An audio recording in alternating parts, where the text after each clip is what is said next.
네, 안녕하세요. 김영진입니다. 과분한 칭찬과 과분한 언사로 말씀해 주셔서 제가 몸둘 바를 모르겠고, 이 더운 날씨에도 불구하고 또 이열치열의 심정으로 참석해 주셔서 너무 감사하게 생각하고, 또 공교롭게도 오늘 이렇게 지인들이 참 많으신데 그러다 보니까 긴장은 좀 많이 됩니다만, 또 평소 제가 하던 방식으로 제가 공부했던 부분들을 선생님들께 이렇게 설명하는 형태로 하도록 하겠습니다. 제목은 가장 기본적이면서 가장 근본적인 질문들인데, 그럼에도 불구하고 아직까지도 이런 부분들에 대해서 혼란이 좀 있고 헷갈려 하시는 부분도 많고 또 애매모호하게 처리되는 부분들이 많아서 좀 가장 기본적인 것들이지만 다시 한번 좀 되뇌일 필요가 있지 않을까라는 생각을 하게 되었습니다. 동학은 남인가 운동인가 아니면 혁명인가? 여기서 이제 동학은 학문적 동학이 아니라 실천 운동으로서 해 나가는 1894년부터 약 1년에 걸쳐서 있어왔던 19세기 말 조선시대의 하나 역사적인 사건들을 놓고 그 1년의 그 기간들이 있어왔던 여러 많은 사건들을 과연 우리가 어떻게 개념을 받아들이고 이해하고 정의를 내리고 그 정의 바탕에서 해석을 하고 또 받아들일 것인가에 대해서 논란들이 좀 많이 있음을 보게 됐습니다.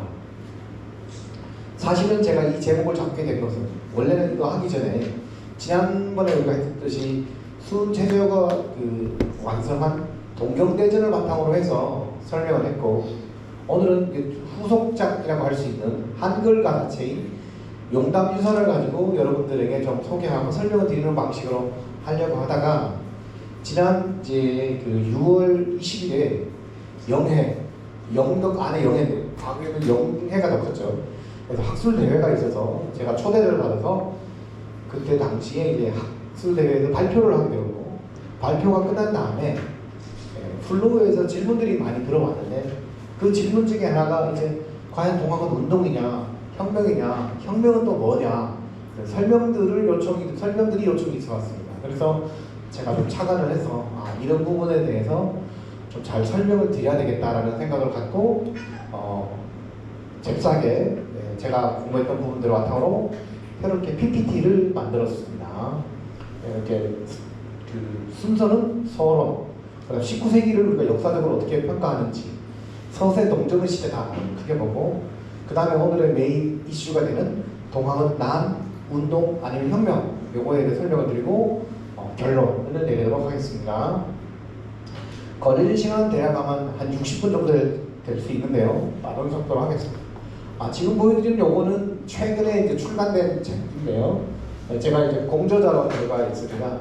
지난번에도 곧 출판될 거라고 제가 우리 선생님들에게 말씀을 드렸는데 출판이 되었습니다. 수훈체조 다시 띄어쓰기를 안 하고 다시 이렇게 붙였습니다. 이거는 의도된 겁니다. 그래서 2024년이 수훈체조 탄신 200주년 기념이거든요.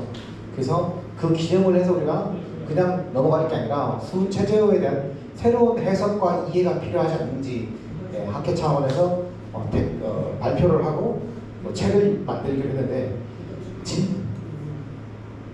진작 이렇게 이미 원고를 다 넘겼는데 출판사 측에서 좀 늦어지는 바람에 이제서야 출간이 되었습니다.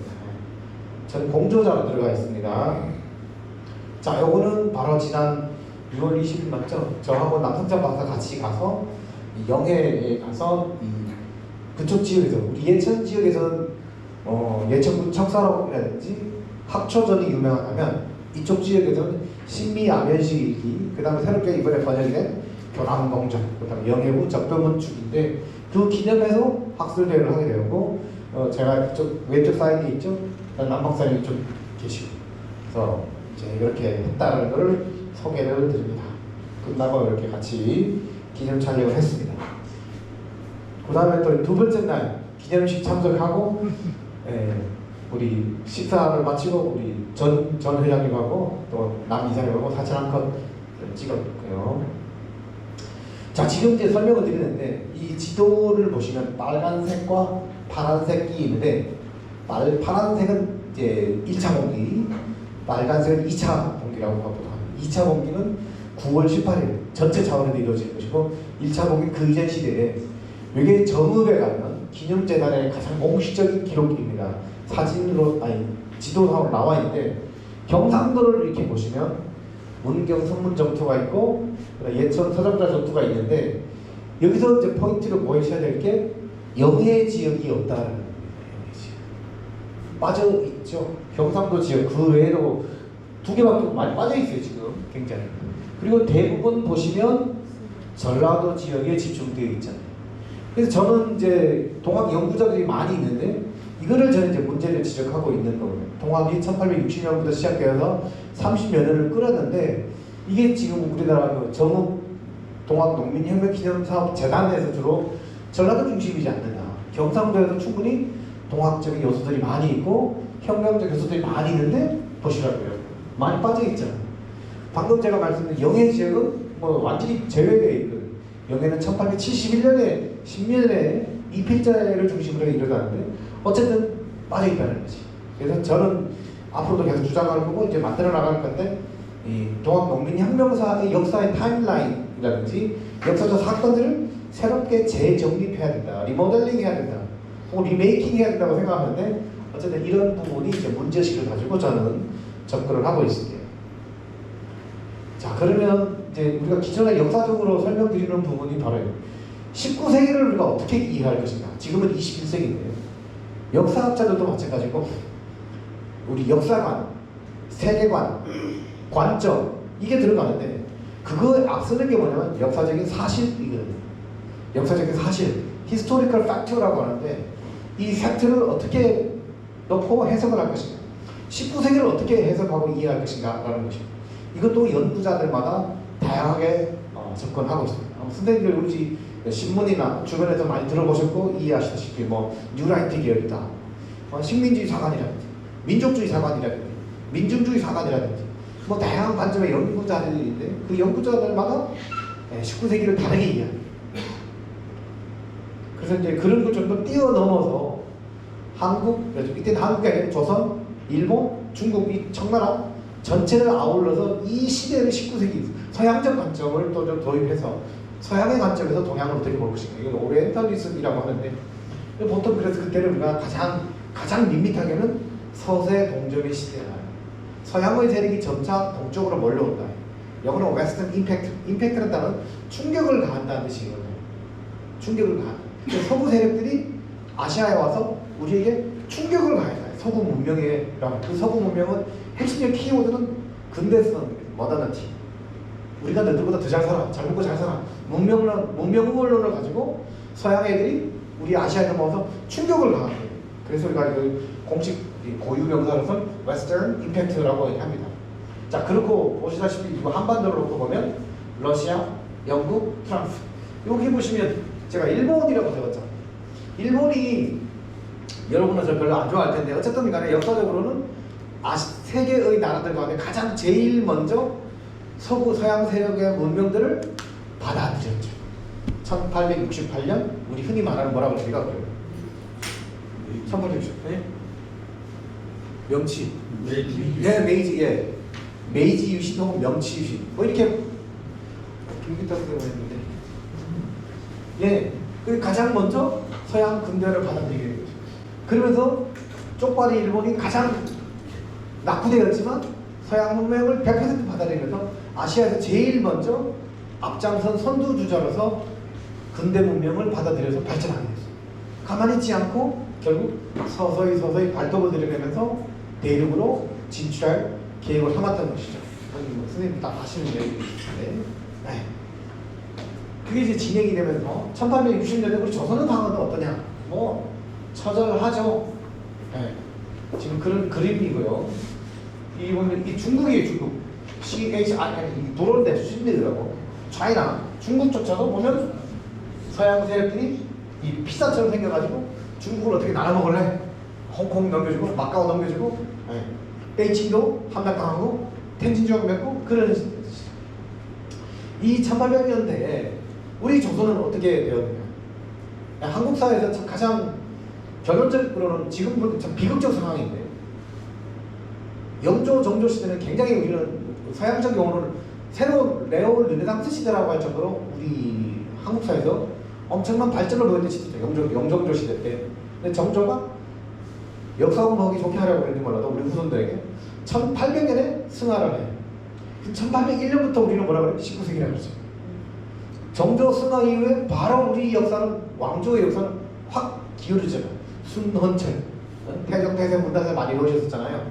순헌철, 이 3대가 그냥 어린 나이에 왕세자 교육도 제대로 받지 않은 상태에서 왕위를 물려받았으니까 제대로 국가를 통치하는데 굉장히 어려움이 있겠지.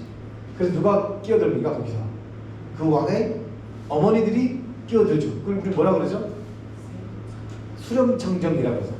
어쨌든 그런 역사 속에서 우리는 기울어져 가게 되고, 철종, 강화도령이라고 철종 다음에 왕이 바로 고종이죠. 15세 나이인데, 또 마찬가지로 이제는 엄마의 힘이 아니라 아버지의 힘으로 대리 청정을 하게 되는 거예요. 어떻게 보면 보시다시피 이항 흥선대원군 대원군이 대신 집권을 해서 나라를 통치하게 되는 그런 상황이 19세기. 아마 제가 이렇게 설명드린 부분들은 학교 다니실 때 다 국사 시간에 배우셨던 가장 일반적인 이야기들을 제가 설명드릴 겁니다. 자, 그런 상황 속에서 이 19세기를 그러면 뭐라고 규정할 거냐라는 거죠. 요거는 좀 더 이제 업그레이드 되거나 어드밴스드 된 이야기입니다. 19세기 조선을 어떻게 보냐. 서세동족을 좀 큰 덩어리로 서세동족의 시대라고 말한다면 19세기를 우리가 어떻게 규정할 것이냐에 따라 학자에 따라 다르다라고 말씀을 드립니다. 가장 교과서적인 답은 두 번째, 뭐죠? 밀라는 시대다. 이렇게 이제 보는 역사관을 가지고 있는 사람들은 1811년 평안도에서 홍경래라고 하는 사람이 난을 일으켰어요. 홍경래를 중심으로 난을 일으켰고 19세기 전체가 끊임없이 상민들이나 평민들에 의해서 소요 사태들이 많이 일어났습니다. 1862년 진주에 이르기까지 약 50년간에 걸쳐서 70회 이상의 난들이 일어났습니다. 여기서 난을 이제 난리, 난동 이렇게 표현합니다. 우리 역사에서 이 난이란 단어 해석이 참 어려운 부분들이 많을 수 있는데 요즘도 동학은 밀란다 이렇게 규정하시는 분들이 많은데 한자로 이 난이라고 하는 것은 우리 중국, 일본, 우리 세 3국에서 쓰는 용어이지 이 난이란 단어를 제대로 규정이 안 돼 있고 어쨌든 간에 국가적으로 지리적으로 지방에 있어서 뭔가 사건이 터지면 난리가 났다. 난리가 났어. 난리가 났어요. 가보세요. 뭐 큰 대단한 빅 이벤트 혹은 빅 액시던트 어떤 사건이 터질 때마다 난리가 났다는 말이에요. 그래서 이 난리가 났는데 마이크가 작동이 안 되네요. 난리. 지금 제 목소리 잘 들리세요? 예. 다행히 제가 목소리가 큰 편이라 다행입니다. 그래서 근데 이 난자라는 단어는 학술적 용어는 아닙니다. 그냥 어떤 소요를 일으키면 난동을 일으키면 소동이 날 때마다 우리는 난리가 났다는 말을 쓰지 정식으로 어떤 아카데믹한 그런 용어는 절대 아니라고 말씀드려요. 어쨌든 우리가 흔히 쓰는 말들이 다 난이에요. 그러니까 1590년 임진왜란, 1636년 병자호란, 1597년 뭡니까? 정유재란, 1627년 정묘호란, 오랑캐호자 써서 오랑캐들이 난리를 일으켰다. 호란, 병자년에 호란, 임진년에 외놈들이 난을 일으켰다 해서 외란. 전쟁 개념, 요즘은 한자로 싸울 전자, 투쟁쟁자, 전쟁이란 이 용어조차도 당시에는 존재하지 않은 단어죠. 전쟁보다 작은 전쟁을 뭐라고 그러죠 우리는? 전투. 전쟁은 영어로 뭐라고 합니까? war. 전투는 영어로 뭐라고 그러죠? battle, combat. 이런 단어 쓰잖아요. 바로 이런 서양어들을 아시아로 넘어왔는데 넘어온 상태에서 이 서양어들을 자신들의 언어로 표현할 수 있는 단어가 없었어요. 1868년 명치 유신 때 일본 애들이 이제 단어를 만들어내기 시작해요. war는 전쟁, combat, battle은 전투. 즉 전쟁이라는 용어도 사실은 그래서 만들어진 용어라고 말씀을 드릴 수가 있어요. 그 당시에는 그와 같은 사태들은 다 란으로만 표시했습니다. 그냥 그것에 대한 구체적인 어떤 개념 규정 없이. 요즘 학계에서는 1592년부터 1597년 7년 동안에 일어왔던 임진년에 일어났던 이 7년 동안 일어났던 이것들 뭐라고 그래? 이제는 7년 전쟁 혹은 임진전쟁이라고 용어를 바꿀 것을 지금 요구하고 있습니다. 학계에서는 이미 그렇게 써요. 근데 아직까지 우리 워낙 보편적으로 임진왜란이라고 했기 때문에 그렇게 지금 쓰고 있는 것이고, 또 이것도 국가마다 일본은 임진왜란 용어 안 쓰죠. 무슨 있어요. 경장 때 뭐가 있다 무슨 문록 이렇게 쓰고, 중국 같은 그런 경우는 조선을 도와서 왜를 대합해서 조선을 도왔다 해서 한외 원조. 우리 1950년 6월 25일 우리 뭐라고 표현하죠? 제가 어릴 때는 6.25 사변, 사변이라는 단어 참 많이 썼거든. 지금은 뭐라고 쓰나요? 한국? 네? 한국 전쟁 이러잖아요. 근데 중국에서 뭐라고 써요? 항미 원조 이렇게 쓰거든요. 항미 원조. 이게 같은 사건을 놓고도 국가마다 규정이 다르다는 말씀입니다. 이렇게 쓰는 이유는 이 시대도 마찬가지로 이렇게 다룰 수가 있겠다. 그러니까 제일 근대 이행기라는 말을 쓰는데, 영어는 이제 민중주의 사관을 좀 하는, 역사의 주체가 누구냐 할 때 이 아래로부터 기층민들, 대중들, 민중들이 역사를 움직이는 하나의 중요한 다이나믹스를 한다. 그래서 그 시대 근대성은 인간이, 근대와 중세의 차이는 인간이 역사의 주인이다. 주체성을 이야기할 때 근대성을 이야기합니다. 그래서 우리 19세기 조선은 국가적으로는 대내외적으로는 위기적 상황을 도래하긴 했지만, 우리 자생적으로 우리들 스스로는 근대의식이 싹 트기 시작했다. 그래서 근대의 이행기다. 혹은 그때부터 경제도 상품 경제가 나타나기 시작했다 해서 자본주의 맹활론까지도 설명하는, 이런 부류의 학자들이 그 29세기를 이렇게 표현하죠. 그 다음에 저처럼 동학 연구자들은 뭔 소리야? 아니야. 19세기 우리 그래도 바로 동학의 시대예요. 네. 이게 이제 역사를 바라보는 다양한 관점들입니다. 자, 어떻게 그렇게 좀 설명을 드리고, 자, 아시다시피 속도를 내겠습니다. 대원군이죠. 네. 이게 뭡니까? 유명한 척합이죠. 자, 요것도 제가 어디서 가져왔냐? 우리 영궁에 가면 뭐 유명한 거 있잖아요. 영궁 순대만 드시지 마시고 그 바로 옆에 그 보면 뭐죠? 만파로 올라가시면 우측에 딱 보면 여기 있어요. 척합이에요. 남아있는 척합이가 18개 정도 우리나라에 있는데, 그래도 예천지역 유형도 남아있고 보통 바닷가 쪽에 많이 있어요. 양이 친분 비전즉, 그 다음에 주거한 매국은 화주거한 매국이다. 이런 이야기가 되고, 그래서 병인작 신미립 이렇게 나옵니다. 병인작은 병인년 1866년에 지어서 신미년 1871년에 세웠다 뭐 이런 뜻인데, 어쨌든 이 설명은 다음에 하더라도 이런 식으로 당시에 우리 조선은 서양 문물이 들어왔을 때 철저하게 배척하고 우리 거를 지킨다라는 거죠. 이것도 아마 선생님들 학교 다니실 때 배우셨을 거예요. 위정적사운동. 위정적사. 위는 보위한다는 뜻이고, 정은 정학을 보위하고, 여기서 정학은 뭡니까? 성리학이죠. 그 다음 적사, 사를 배척하는 거예요. 그러니까 정학 아닌 건 다 사예요. 동학도 들어가고 서학도 들어가고, 즉 성리학 아닌 것은 다 사예요.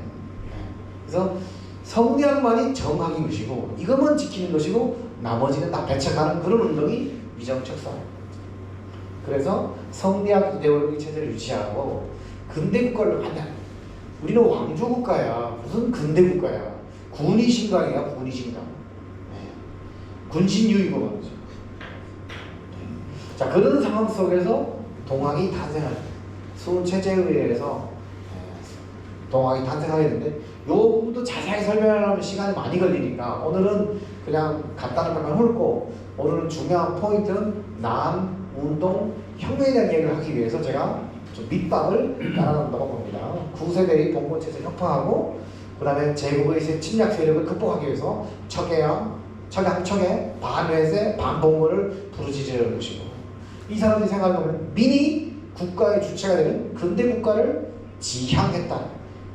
백성이 국가의 주인이에요.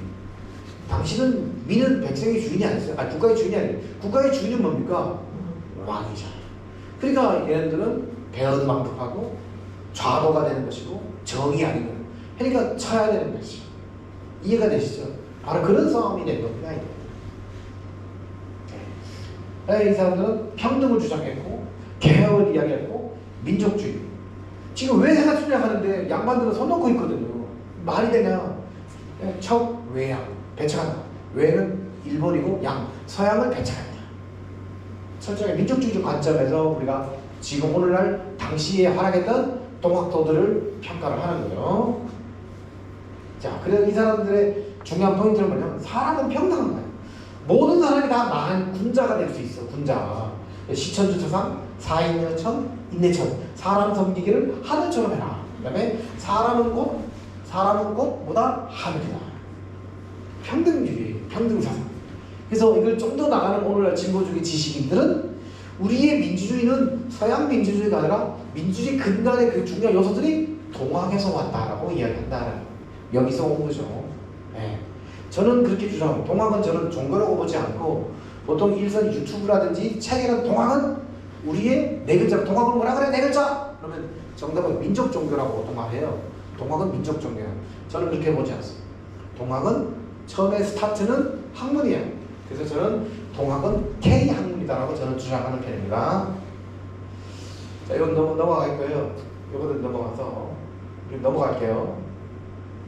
제가 특별히 동학은 나은 운동 아니면 혁명이냐고 문제점을 가지게 된 거는 지지난주에 영해를 갔다 온 것도 있지만 거기 가기 전에 유튜브에서 난리 난 게 있어요. 바로 함재봉 박사라고 유튜브 쪽 나와요. 이분이 뭐 나름 좋은 일 많이 하셨는지 모르겠는데 동학을 건드렸어요. 이분이 연대 정외과학이었어요. 58년생이시더라고요. 나중에 공금을 10억 횡령해가지고 뭐 문제도 되긴 했는데 어쨌든 나름 우리나라 정치학계에서는 꽤 알려져 있는 유명한 지식인이시더라고요. 저는 이분의 개인의 업적이나 그에 대해서 전혀 뭐라고 할 자격도 없습니다. 다만 이분이 한 발언을 놓고 저는 비판적 입장에 서는 거예요. 그래서 이분은 결론이 뭐냐? 동학은 밀란이야 라고 결론을 내립니다. 제가 그래서 그분의 결론을 지금 그대로 문장을 가져오겠습니다. 이분은 동학은 밀란이래요. 저는 그걸 보면서 야, 이 교수님은 정말 개념이 없구나. 정말 무식하다. 한마디로. 혹시 기회가 되면 한번 맞짱 떴으면 좋겠어요. 학자라서. 너들 배일. 아니, 그거는 그렇게 하면 안 돼요. 그거는 그럼 제가 잡혀들어가요. 구속돼요. 그건 아니고. 지금부터 제가 풀어드릴 테니까 한번 잘 보세요. 왜 이분이 틀린 생각을 갖고 있는지를 제가 지금 증명을 하겠습니다. 학자들은 목소리 크면 안 돼요. 목소리 큰 사람은 무식한 사람이야. 목소리 큰 사람은 그만큼 나는 논리가 약해. 무식하니까 소리라도 지르는 거예요. 특히 교통사고 났을 때 소리 지르잖아요. 지가 잘못했거든. 근데 진짜 똑똑한 사람은요, 여러분들 두 번 두드려요. 해보세요. 두 번만 해봐. 시작. 네, 여러분들은 이렇게 똑똑하신 분이에요. 이렇게 똑똑하신 분들은 논리를 펴는 거예요. 차근차근. 역사학자들은 역사적인 근거나 자료를 가지고 갖다 들이대면 돼요. 봐라. 싸울 필요 없어요. 그렇잖아요? 논리가 없는 분들이 소리 지르요. 소리 지르지 마. 그럴수록 자신의 그 무식의 한계가 드러납니다. 지금부터는 그 함재봉 박사님이 유튜브 상에서 했던 말들 제가 그대로 인용한 겁니다. 그래서 따옴표를 주셨어요. 자, 한번 같이 보시겠습니다. 역사에서 가장 중요한 것은 당시 사람들의 시각이다. 주변에서 동학난, 동학운동, 동학혁명 용어에 대한 논쟁들이 있는데 이 사람의 핵심은 뭐냐면 당시 사람들의 시각이 중요하다. 당시 시각이라는 것은 19세기 동학 농민혁명이라는 그 시대의 사람들이 어떻게 동학을 이해했느냐, 그게 정답이라고 주장을 해요. 저는 그 말을 듣면서만 이분 역사 공부 안 돼 있는 사람이구나. 바로 저는 결론이 나왔는데 어쨌든 그래서 사건이 일어났을 당시 사람들이 어떻게 생각했고 어떤 단어, 용어, 개념을 이용해 그것을 표현했고 이해했는가 알고 이해하는 것이 역사다. 현재의 시각으로 해석을 해서 지금으로 치면 이거다라고 규정하는 것은 올바르게 접근하는 방식이 아닌 역사 왜곡이라고 딱 해요. 역사 왜곡을 영어로 distortion of history라고 하는데요. 이건 제가 만들었어요. 어쨌든. 그래서 이 한 박사님은 동학은 당대라면 당시 사람들, 양반, 상민, 보통 사람, 왕, 국가, 조족 다 포함되고, 그 다음에 조족에 있는 사람들, 서양 사람들이 어떻게 있냐를 이해하는 언어로 표현했다. 그리고 혁명 운동은 이건 서양 용어지, 이게 우리 용어 아니라는 거예요. 우리 용어는 뭐다? 난. 이 사람은 난이라는 거예요. 운동혁명은 우리 용어가 아니고 서양 용어다라고 주장을 해요. 난이라는 용어는 동양 고유의 오랜 전통에서 나온 개념이다. 그래서 동학은 난이야. 무슨 운동이고 혁명이고, 이거는 도구 보이스라는 거예요. 쉽게 말하면 제가 차마 한글로 말하지 않아요. 도구 보이스라고 주장하시는 거예요. 현재 우리의 가치관으로 세계관을 역사에 투영하는 건 어려라고 생각합니다. 동학 난이라고 부르는 것이 가장 정확한 명칭입니다. 개념사적으로 보더라도 동학은 홍경래연합, 민주, 진주밀란 같은 난이고, 그게 레볼루션, 혁명을 영어로 레볼루션이라고 해요. 무브먼트가 될 수 없다고 생각하고 난이라는 용어를 사용하는 게 옳다고 생각합니다. 이분이 결론입니다. 자, 우리 앉아있는 선생님들 뭐가 문제점인지 혹시 아실지는 모르겠는데, 저는 처음부터 다 줄을 쫙쫙쫙 꺼버렸어요. 이게 뭐가 문제인지. 역사라는 건요, 과거에 일어났던 하나의 사건의 건 분명해요. 그리고 그 당시에 사람들이 어떻게 이해하고 어떻게 받아들였고 이해하는 건 중요하죠. 근데 역사 연구라고 할 때는 그거를 바탕으로 해서 우리가 오늘날 다시 재해석하는 학문입니다. 재해석하고 규정하고 평가하고 분석하고 비판하고, 그리고 더 나은 역사가 될 수 있도록 우리는 교훈을 삼기도 하고 반성하기도 하고 성찰하기도 하는 거거든요. 근데 이분의 관점은 역사는 발전하지 않아. 그냥 과거에 머물러야 돼. 그 당시에 사람들이 그렇게 이해했다면 그냥 끝난 거야. 이거는 역사가 아니에요. 박제화시킨 거. 그럼 오늘날 역사 연구자들도 필요가 없어요. 이미. 그리고 혁명이라는 단어가 서양어라고 말했잖아요. 그래서 서양, 이 사람이 예를 든 혁명이 뭐냐면 프랑스 혁명, 러시아 혁명, 미국 혁명을 예를 들어요. 그래서 이 혁명이라는 단어는 서양어다. 제가 또 서양사를 공부했잖아요. 아, 이 사람이 연대기 정형과 교수 맞나? 혹시 미래 캠퍼스 아냐? 제 원주에 있는 연세 맞나 정말? 흥독해. 너무 제가 황당해가지고, 이런 분이 어떻게 대학 교수를 했지? 제대로 하긴 했나? 막 이런 생각이, 그렇게 하면 안 되는데 저도 그런 악감정이 생기더라고요. 왜냐면 그게 바로 혹수의 농민이고 곡학 아세거든요. 아시죠? 사람들 미혹해가는 거예요. 연세대학 교수라고 그러니까 그분의 말이 틀린지 맞는지는 모르겠고, 연대 정형과 교수인데 남방 투잖아요. 서울대 가면 연대잖아요, 흔히 말하는. 저같이 경희대는 뭐 쳐주지도 않잖아요. 그 사람이 실력이냐 없냐는 그 사람 말, 논문을 보는 게 아니라 어느 대학 출신이고 어느 뭐 나왔냐가 중요하잖아. 이분 또 미국에서 공부하신 분이야. 그럼 벌써 기가 죽지 않아요?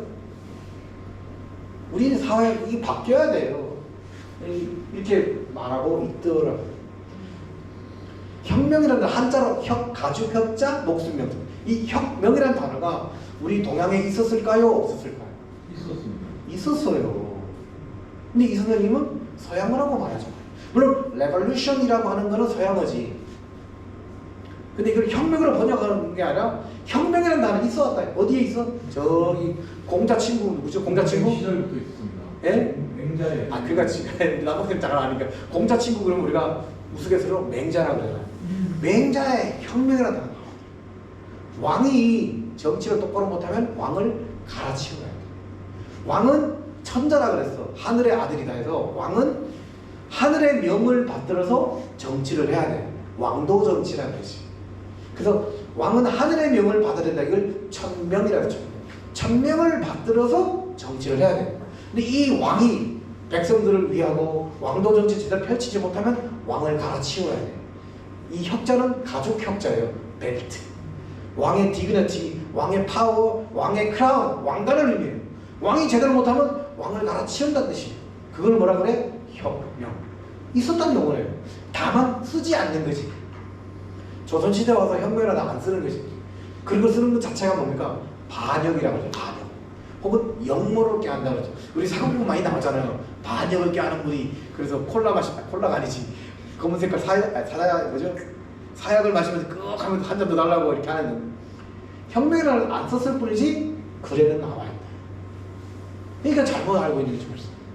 틀린 사실들을 가지고 혹세명명하고 있다는 게 좀 있어. 네. 그리고 난이라는 거는 역사적 학술적 용어가 아니라고. 우리 보통 사람들이 부르는 그냥 난리가 났을 때 난자를 쓰는 말이거든요. 규정이 없는, 그것도 양반 사대국 위에 있는 사람들이 아래 끝들이 불만을 가지고 터뜨려서 난동 부린다는 말로 쓰는 용어지. 그냥 일본 사람들의 글을 봐도 다 나옵니다. 이거 제가 또 자세히 설명을 드릴게요. 그 다음에 프랑스 혁명, 대표적으로 1789년 프랑스 혁명 왕조가 바뀌었냐고요? 안 바뀌었어요. 단지 그 기요틴이라고 해서 단도대에서 왕이 목을 바로 대령이 떠오르고 해서 로베스피르다고 이게 엄청난 정치가 돌변하긴 했지만 체제가 바뀌거나 왕조가 바뀌거나 그러진 않아요. 프랑스 혁명이. 미국 혁명은 그거는 영국에 대항해서 새로운 나라를 세우고자 하는 거기 때문에 좀 다른 표현이고요.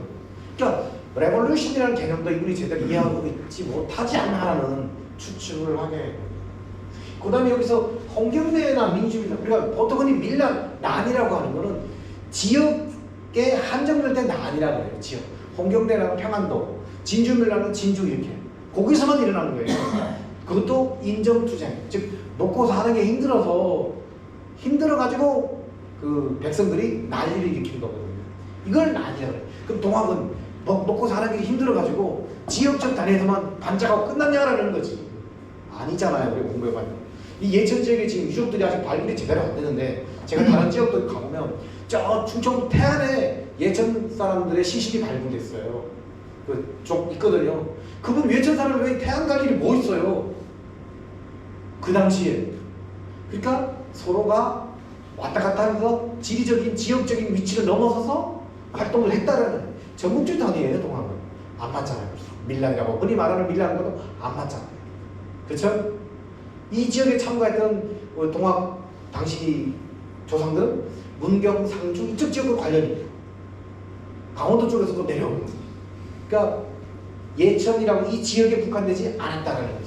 그러니까 다른 거지 벌써. 그러니까 이분이 벌써 이거랑 동급으로 보잖아요. 공부가 안 돼 있는 거지. 두 번째는 왜 공부가 안 되냐? 이것은 근거가 어디 있는데? 없어. 그냥 생각이야. 생각하면서. 생각은 자유죠. 그렇지만 학자라고 하는 순간은 근거가 있어야 돼. 생각합니다. 이걸 유튜브에 대고 그 댓글 보니까 막 옳습니다. 이제서야 동학에 대한 개념이 생겼네요. 제가 막 화딱지를 나가지고 그건 아니다. 한번 우리 당시 19세기에 유명한 그 기록하는 양반 관리 중에 전라도 지역에 매천 황현 선생이 있어요. 매천 양을 또 쓰는 동비기량이라는 이름도 매천 양 동비기량도 보면 이렇게 해서 비랑 영보 동비라고 표현했어요. 양반인데 그다음 우리 예천 지역에 호명인가요? 박주대 선생님 저상일을 보면 저상일의 책에 보면 1월산에 동학배가 동학배라고 해요. 물이 맺혀서 동학배가 있었다고 써요. 그렇게 이해한다는 거 인식으로만 우리를 공부하는 것이 이거를 오늘날로 그렇게 받아들인다? 역사 공부가 안 되는 거죠. 조선 왕조와 지배 계층에 대한 반역의 무리로 이해했어. 그래서 예천에 있는 사람들은 보수 집강서를 조직해서 농민군, 즉 동학 농민군들을 진압했다는 이거는 뭐 사실이죠. 오하기문이라고 그랬어요. 음악이 있는데 음악이 없는데.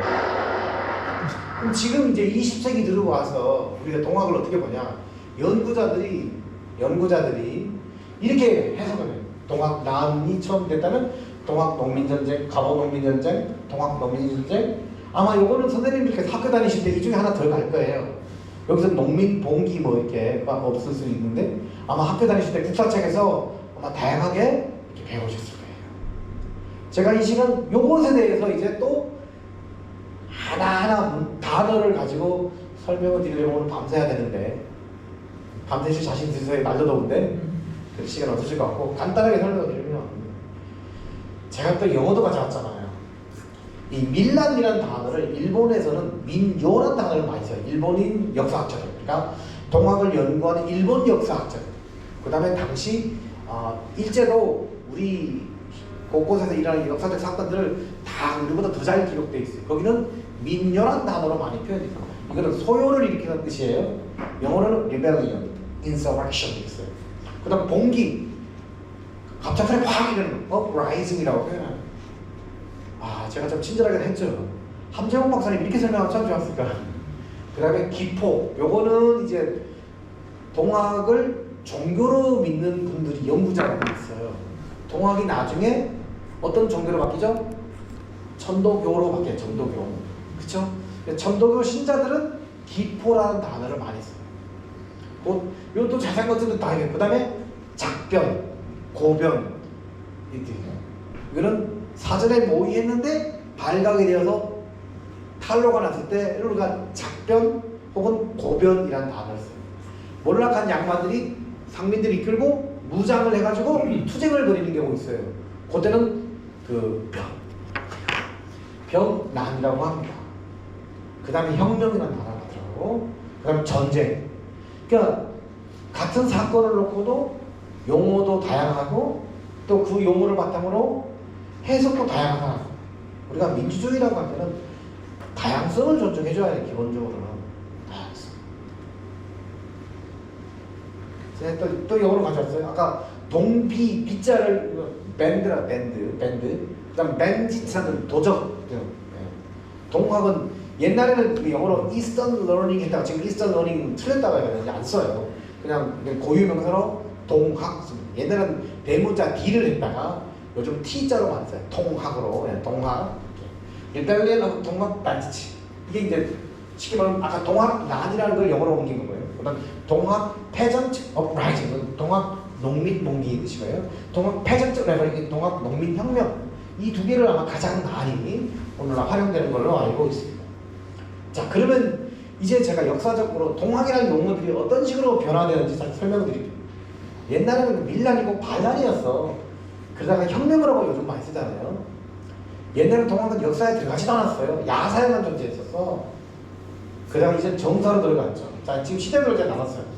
1895년을 넣은 거는 을미사변이에요. 대한제국이 1897년부터 1910년.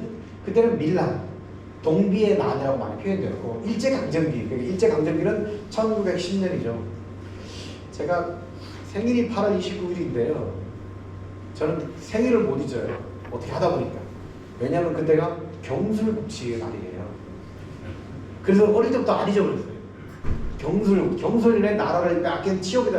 왜 제가 그때 태어나니까 우리 부모님 좀 더 늦게 태어나게 해주지. 하필 경술국치에. 그날 빨간 날 하지 마세요. 뭐 화학 버리지 마세요, 선생님들. 그냥 웃자고 하는 건데. 일제강점기 때는 동학비에는 동학당이 난이라고 그랬고 한국전쟁 때는 동학당을 그랬다가 그 다음에 1960년대 우리 이제 그 1965년 1960년 4.19 일어나고 이승만 저 하와이 가고 이제 5.16 군사 쿠데타 일어났을 당시 4.19 이후 그때 박정희 정권이 자신들이 이 5.16 군사 쿠데타가 혁명이라는 거지. 그거를 정당화하기 위해서 동학을 끄집어왔어. 그 동학은 혁명이야. 두 번째는 박정희 아버지가 포항에서 접조했어요. 접조. 동학 지도자였거든. 그래서 동학혁명을. 근데 군사정권, 밀리터리 전타라고 하는데 정통성 미화했다라는 것이고. 그 다음에 1988년, 2000년대는 이제 동학 1894년이니까 그 사이에 역사를 바로 세운다 그래서 연구자들이 많이 나왔어요. 이 당시에. 진짜 연구자들이 많이 나왔어요. 그래서 동학은 혁명적인 게 있다 해가지고 하게 됐고. 그 다음에 제도적으로는 이렇게 됩니다. 아마 이거는 전장훈 선생님 잘 아실 텐데. 지금 동학 농민혁명 참여자는 명예회복에 특별법이 제정되었고 2019년부터는 이제 동학 농민혁명이라는 것이 국가 공식 언어가 되었고 5월 11일은 동학 농민혁명 기념일로 제정이 되어 있어요. 그래서 매년 이때만 되면 정읍이나 각국 지역에서 동학 농민혁명 기념 행사를 합니다. 5월 11일은 양력으로 된 건 음력은 4월 7일인데 동학 역사 속에도 황토의 전승일이 있어요. 그걸 기념해서 했습니다. 자, 여기서 제가 일제강점기의 학자를 한번 소개해드리고자 합니다. 혹시 아신지 모르겠는데 단재 신채의 선배죠. 배감 박은식 선생님. 제가 지금 한창 연구하고 있는데요. 이분 글 읽어보면 막 눈물이 납니다. 아, 대단하신 분이. 이분이 동학에 대한 책을 썼어요. 제가 소개를 해드릴게요. 네, 이분은 당시에 일제강점기 때 황해도 해주군이에요. 1859년에 태어나셨고 1925년에 서거하셨어요. 우리나라 대한민국 임시정부 2대 대통령입니다. 1대 대통령은 누군지 아시죠? 이슬람. 2대 대통령이죠. 이분은 일제강점기 때 황성신은 대한매일신보에 주필을 했어요. 이제 아시죠? 그 다음에 이번에 호가 다양한데 쓴 책들이 많은데 그중에 경곡, 원고, 학교신론에 주로 또 많이 있고 이분의 대표적인 두 저서는 이겁니다. 왼쪽 한국통사. 이 통자가 고통스럽다고 돼 있어요. 통할 통자가 한국통사. 그 다음에 한국독립운동지혈사. 우리가 줄여서 혈사라 그래요. 영어는 그냥 통사라고 해요. 여기에 동학에 대한 평가가 있어요. 이 박은식 선생님 유명해요. 진짜 유명합니다.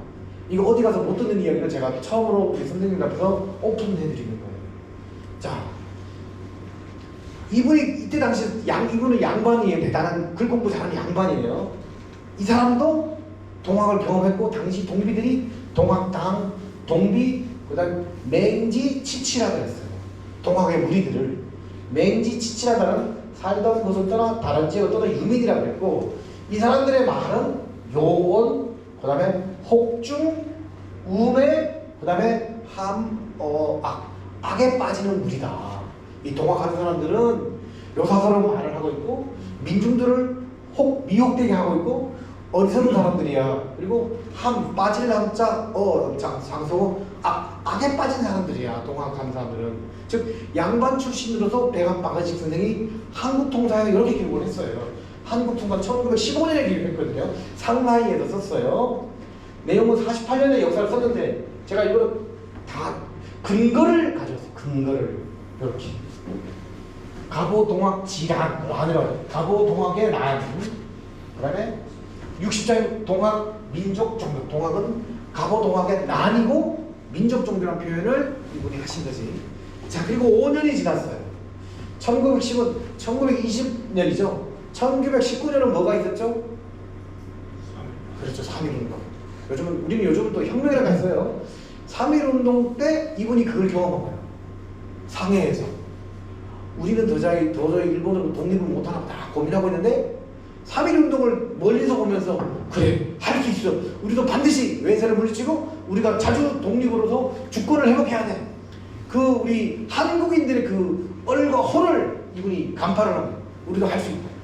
그래서 보니까 자기가 동학을 봤는데 동비고 맹지 지치고 동학당해라고 했는데 보니까 이 사람들이 독립운동도 계속 하더라. 그리고 대단한 민족이었다. 그 주체 세력들이 천도교 신자들이 많았거든요. 그래서 이렇게 표현했어요. 한국 독립운동 지혈사 20년에 뭐라고 표현해요? 보세요. 오국 평민지혁명. 즉 뭐냐? 처음으로 우리나라에서 동학이라고 하는 걸 가지고 혁명이라고 쓴 사람이 박은식이라는 거예요. 그래서 제가 묻고 싶은 건 한 박사님 박은식의 한국 독립운동 혈사 읽어보셨어요? 질문하고 싶어요. 이분이 동학을 해석할 때 오국 뭐죠? 우리나라. 내 나라는 평민의 혁명이다. 내 나라에서 하는 지금 이거는 앞에도 막 글이 많아요. 사실은 다 빼고 제가 핵심만 가져. 보세요. 혁명, 평민. 이게 백암 선생의 동학에 대한 해석 관점. 평민들이 일으킨 최초의 혁명적인 게 바로 동학. 어때요? 이분도 관점이 바뀌었죠? 요거는 한국 통사에서 썼다가 이렇게 5년 지났는데 관점이 바뀌죠. 혁명이다. 평민지 혁명이다. 제가 그대로 가져왔어요. 이렇게 우리는 바뀔 수가 있는 거거든요. 자, 이거는 이제 1960년 찍는 밀리터리 전투, 군사정권기죠. 잘 아시죠? 여기 가져왔고, 네, 산업화에 기여도 했지만 또 민주주의의 후퇴라고 하는 이런 면도 있고. 자, 그 다음에 이제 1988, 2004년 이제 역사가들, 연구자들이 많아졌죠. 동학은 어떻게 하냐? 민족주의 역사가들은 이렇게 해석을 하는 거예요. 동학에 대해서. 그다음 민주주의 역사가들은 계급의식으로 보니까 또 농민전쟁, 갑오농민전쟁, 동학을 전쟁 개념으로 즉 부르주아지와 프롤레타리아 간의 양측의 신분 계층의 계급 투쟁으로 보는 거지. 그러니까 농민전쟁, 주축은 농민인 것이고 농민전쟁 개념으로 보는 거지. 네, 그 당시 대표적인 역사학자들입니다. 뭐 다들 작고 많이 하셨는데요. 김영숙 연대, 한양대, 뭐 서울대, 이거 지금 계시고 성대에 있고 여기는 이제 일본에 거주하는 한국 학자들, 요거는 북한 학자들. 이런 식으로 학자들이 각각의 그 관점을 갖고 다양하게 해석한다라는 거죠. 그다음 농민 전쟁 개념은 시간이 많이 지나는 것 같은데 사실 막스의 친구는 마르트 프리드리히 엥겔스의 독일 농민 전쟁이라는 책을 갖고 제목도 독일 농민 전쟁이에요. 요 개념을 그대로 번따서 우리가 거기에 인용을 한 거예요. 독일이란 단어 빼고 동학 혹은 갑오, 그다음 농민 전쟁 혹은 혁명 이렇게 딱 구분이 되죠. 성격이 어떻게 되고 주축 세력은 누구고 이 성격을 전쟁으로 봐야 돼, 혁명으로 봐야 돼, 봉기로 봐야 돼. 그 성격에 따라서 학자들이 붙이는 거예요. 아, 이건 전쟁의 성격이 다른 거예요. 전쟁이라고 하는 건 신분투쟁, 양반과 상민의 투쟁, 그렇게 본다고 해요. 그 다음에 요거는 이렇게 표현할 때의 조건, 이런 조건을 갖추었다고 보는 거지. 동학이라고 하는 어떤 1894년 이런 역사적 사건들이 바로 프리드리히 엥겔스가 말하는 이러한 조건들을 갖췄다. 그 우리 역사학자들도 여기에 근거해서 설명을 하는 거죠.